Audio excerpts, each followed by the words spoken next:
Hi friends, ఈరోజు శనగగుడాలు ఎలా చేయాలో చూద్దాం. ముందుగా ప్యాన్ పెట్టుకొని అందులో ఆయిల్ వేసి ఆవాలు, జీలకర్ర, ధనియాలు, ఎండుమిర్చి వేసుకోవాలి.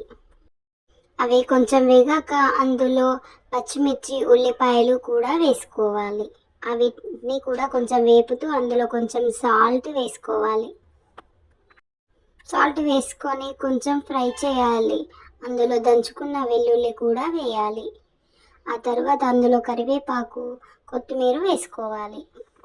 అవి కొంచెం వేగాక అందులో కొద్దిగా పసుపు వేసుకోవాలి. పసుపు వేసుకొని కలిపాక అందులో మనం ఉడకబెట్టుకున్న శనగలు వేయాలి.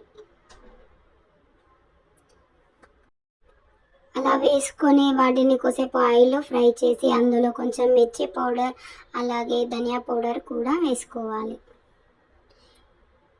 అలా వేసుకున్నాక ఒకసారి వాటిని కలపాలి. ఒక 2 మినిట్స్ అలాగే ఉంచాలి.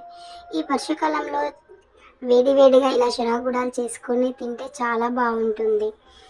అలాగే ఇందులో కట్ చేసుకున్న ఉల్లిపాయలు వేయాలి. దాంతోపాటు కొంచెం నిమ్మరసం కూడా వేసుకోవాలి. అంతే, అవి వేసుకున్నాక ఒక 1 మినిట్ కలిపి దించేసుకుంటే శనగగుడాలు ready. Please like, share and do subscribe friends. Okay, bye Marie.